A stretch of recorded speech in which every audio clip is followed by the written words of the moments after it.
Hello and welcome to another Out of Spec podcast episode. If you look just over here, there's an announcement saying that Ford EV customers to gain access to 12,000 Tesla Superchargers, company to add North American charging standard port in future EVs. In normal speak, Ford is going all in with Tesla on the charging. I wanted to talk about this with my dad. We've done a ton of charging topics with him. He is a Tesla owner and CCS car owner. And then we also have my good friends Patrick and Liv from Mach E Vlog. They are, hardcore Mach E drivers. They've driven them on many road trips. They've owned two. So it's great to get a little bit of everyone's perspective in all of this. I guess Patrick and Liv, maybe you can start.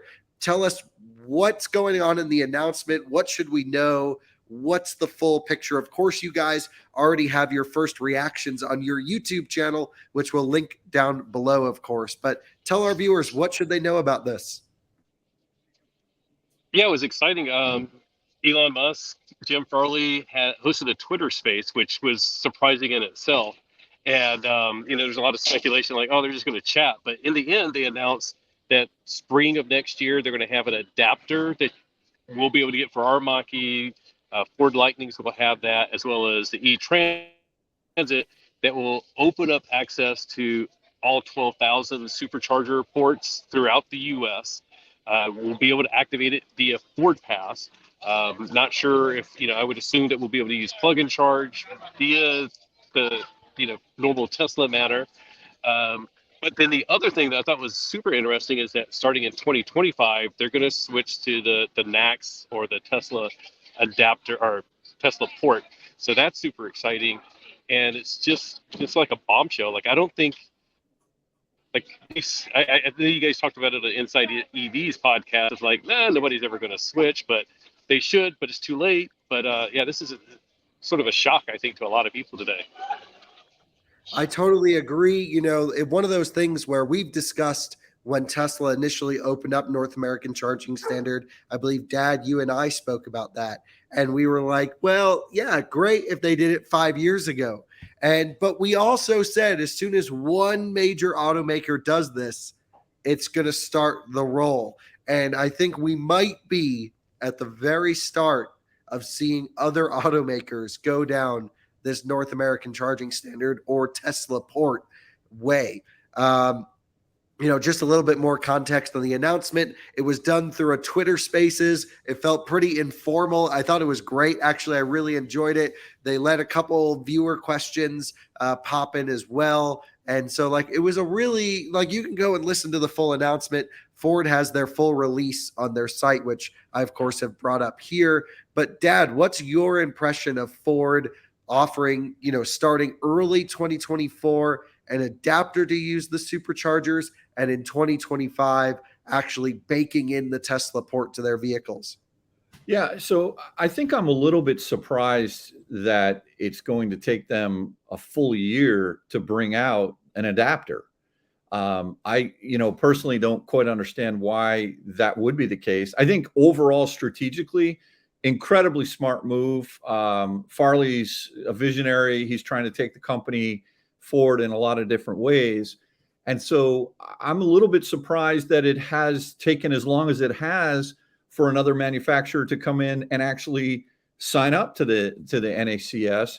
But the fact that they have now, I agree with you, Kyle, it's going to be a tidal wave. And, the first mover advantage, I'm not really sure, but I actually didn't. I've been super busy at work today, so I didn't get a chance to watch the Twitter space. But Patrick, I'm surprised. I'm just hearing for the first time it's going to take a full year for them to come out with an adapter. Doesn't that seem like a long time to you guys? It's not a full year. It's only 6 months for the adapter, and It's a full year until they start baking in the port to their next generation cars. Oh, I see. All the cars on the road today will retroactively, with an adapter, be able to use the superchargers. And then actually they'll probably continue, from what it sounds like, making cars with the CCS port. It's just the new platform stuff will get the Tesla plug on it. Patrick and Liv, does that sound about right to you? Yeah, that sounds exactly right. And I saw some speculation today that Jim Farley and Elon Musk sort of chatted at the Miami Grand Prix earlier this month, and it was sort of like, did they sort of just have a side conversation, and the way that they're both sort of operate of like, hey, let's make this happen, and did a handshake deal, and less than 30 days later make the announcement, which is, didn't make sense why it'll take 6 months to get an adapter out. Right. I get a similar vibe that all this kind of popped up pretty quickly. I guess maybe to our viewers, why would someone need to do this? Why would an automaker not want to use CCS? Well, CCS charging hasn't been what it needs to be. I'm not going to say it's all terrible and it's all truly annoying, but there are significant problems with public charging out there from a reliability and dependability standpoint. So switching to the Tesla connector doesn't actually fix any of that, because you can put Tesla connectors on other chargers and it's just a cable change. But actually getting access to the superchargers, that's where the big news comes in. No question, the Tesla connector is nicer to hold, easier to input. The sizing is so much better. It has much higher current limitations than currently CCS does. But everyone always was saying, just put NACS on your car and your problems are solved. And the answer is really like no, because then you need to get third-party chargers with NACS handles, which are going to come to market now. But I think we'll see a lot of those same problems. What Tesla's been able to do is have huge reliability across thousands and thousands of charging ports, charging their own vehicles. Now, the big question comes, what's it going to be like when they open up to Ford? We've seen Ford's charge on Magic Dock and every other car charge on Magic Dock. And there's some interoperability issues with Ioniq 5, for example. Doesn't always work great with Magic Dock. Fords haven't had that much problem. Magic Dock is limited to 350 amps, so 150 kilowatts maximum on a Lightning or a Mach-E. That's just what it is. We've seen that a bunch, but hopefully the adapter that they come out with is going to be rated for 500, 600, 700 amps.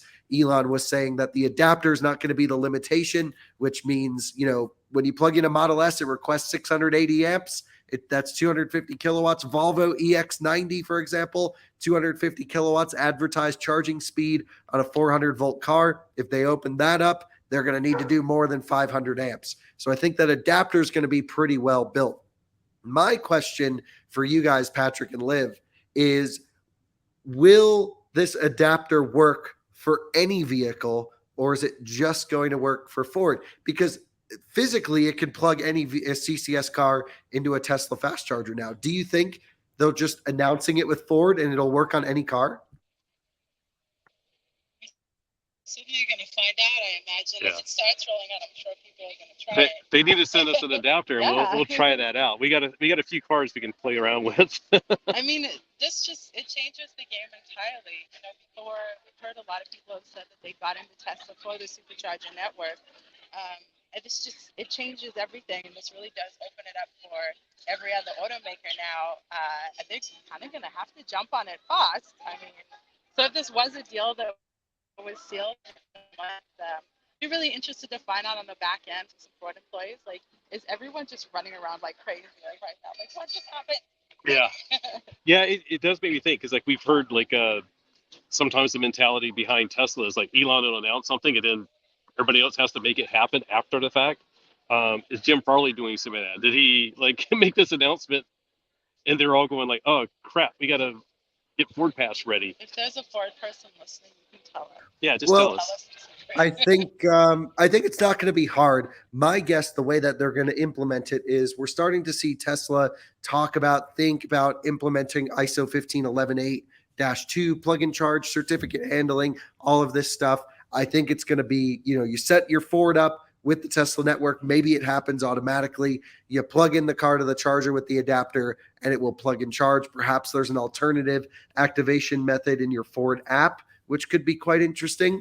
And then the question becomes, okay, once you get Fords working, how hard will it be for other automakers to tack onto this? And that'll be a topic for another day.